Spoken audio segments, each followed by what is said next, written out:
On the next prayer flag, the green one, we have a question from Miss Giraffe. She wrote, in lesson 14, we will learn two more connectives, tsang and yang. Together with the na, this is a lot of tasty food for my brain. Kipala! How fun! Of course, it would be super easy for me to do it myself, but could you please help create a table with the differences and parallels between the non-verbs and auxiliaries of the three times used with the three connectives na, tsang and yang. Thank you very much, dear Miss Giraffe. I completely agree with you. It is a very good idea to make a table because when we put them one next to the other, we can really see how similar they are, but also there is one very important difference to be aware of. So let's do this. Let's start with the non-verbs and then go into the conjugated verbs. This is also an excellent opportunity to review a little bit the different notions and usages, etc. It's always good to remind ourselves of like what the difference between yin and you is, etc. Okay, let's do that. Let's make a table. That's an excellent idea. So let's take a close look at this table. First, the non-verbs. We begin with the characteristic mode, right? We say yinna if somebody is. Qu'on peut pas yinna. Or minna, right? For nationalities, religious beliefs, genders, etc. we use that mode. Yinna if somebody is. Yinna yang even though somebody is. Qu'on peut pas yinna yang. Or minna yang, right?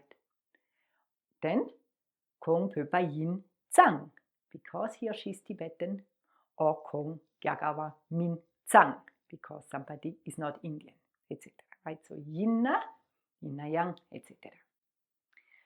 The so-called existential mode, or also what we use for the non-verb to have, right, would be yunna, yunna or menna. Qu'on danda peut la yunna, if he or she is now in Tibet, menna, yunna yang, menna yang, or yu tsang, me tsang. Okay, that's the non-verbs. Now we can go through the tenses. Let's go from future first. Future tense, when you say doya yina, you can also say dogi yina or doken yina, means if someone will be going. When you say doya yina yang, even though somebody will be going, or doya mina yang, or doya yinsang, because somebody is going. Doya yinsang, doya minsang. That is the explicit future tense. Now comes the part which is extremely important, the so-called general, the general mode. In the general mode, that one, you will see from the table, works only with the na and the na yang. When we say senna, if somebody eats, or masenna, if somebody doesn't eat, right? That has a general, even slightly future connotation, right? Senna, masenna, and this is a conditional mode, right? It's not real, it's just imagining, right? Same with the senna yang, even though somebody eats, or masenna yang, even though somebody doesn't eat. And you notice here in the table, we only have the na and the na yang.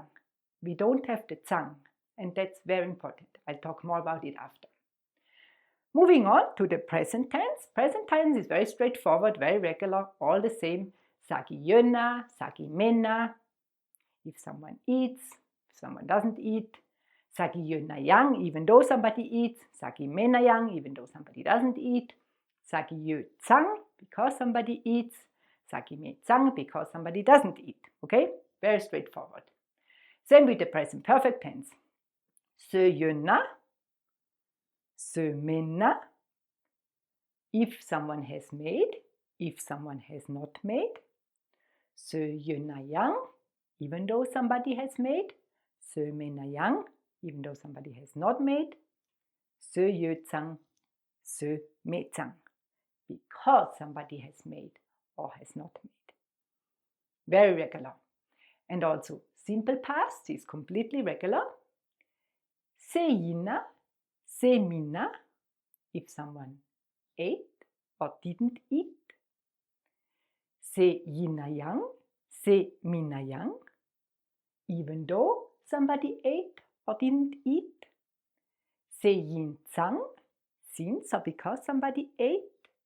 Seminsang, because somebody didn't eat. That's completely regular. But here comes the interesting part. We can say se-tsang, ma-se-tsang. Se-tsang and ma-se-tsang are very similar to the se-yin-tsang and se-min-tsang. And here you see how this only applies for the tsang. So this is the table, and I will share a few thoughts and observations after. So there are two things about this table which are important to remember. The first one, the na and the na-yang work exactly in the same way grammatically, right? The conjugation is identical. That's good to remember. The second thing, which is very important, and Miss Girafla asked about this, what is the difference? The difference is with the sena and senayang, which I said is general, that does not have an equivalent with the tsang. Because when we say se-tsang, that actually belongs to the past. Whereas sena and senayang is general, can even have a future connotation. I will show you in an example. If we say, Sangnin kierangi mendenso senna sanima pardu ta sipare. Sangnin kierangi mendenso senna sanima pardu tak sipare. What does it mean? If you take the medicine tomorrow, senna, and you see that senna, you remember from lesson 13, the spelling is past, but meaning-wise it is future. And the reason for the past is because this is the condition and the other one is the consequence, and it always precedes it. That's why we say senna. Sanima padu tak sipare. It is possible that you will be well until Sunday. Instead of the na, we could also use the na-yang. It's not a very nice perspective, but it's just an example. We could say, Sangnin kierangi mendenso senayang sanima padu tasamare. Even if you take the medicines tomorrow, you might not have recovered by Sunday. And tasamare, don't worry about it, we will learn it in lesson 15. This is a probability, okay? But you see the spelling of the senna and senayang, that is past. But meaning-wise, both of these sentences are for the future, right? We say sangnin. We can also use them in general statements, such as Shintok söpa sena shimpoyeje. Shintok söpa sena shimpoyeje. Fruits are tasty when eaten fresh. Or, instead of senna, senayang, Shintok söpa senayang denso shimpo rang mindu. Shintok söpa senayang denso shimpo rang mindu. Even when one eats the fruits fresh, they don't taste very well. Okay? And here too, the senna and the senayang have a general connotation. This is the big difference to saying se-tsang. When you say se-tsang, the se, again, is spelled in the past, and actually it is grammatical past. It belongs to the past because it is the reason. And because it's the reason, it has to happen before the consequence, and it has already happened. When we say Kierangi mendenso se-tsang tanda yapotadu. Kierangi mendenso se-tsang tanda yapotadu. Because or since you have taken the medicines, now you are recovered, now you're fine. Se tsang is perfectly fine. Sometimes people also say kerangi mendenso se yö tsang tanda yapotadu. Se yö tsang would be present perfect tense, right? Se yö tsang.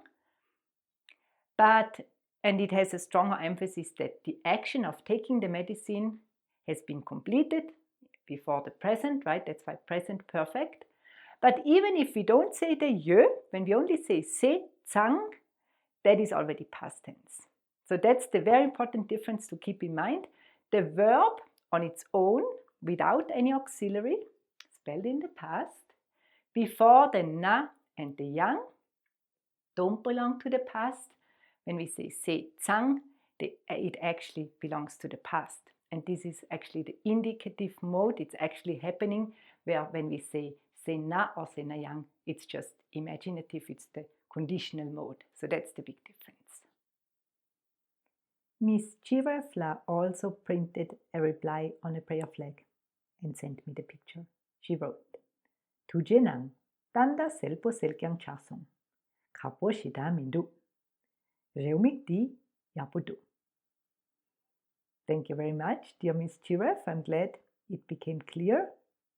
Actually, I think it is very simple and straightforward. If you know the auxiliaries of the 3 times well, you really don't need this table. And the only thing to be aware of is that when we say se tsang, that's a real indicative mode. Something has happened, is the cause for something. And when we say se na or se na yang, we are imagining something. That's all. That's what it comes down to.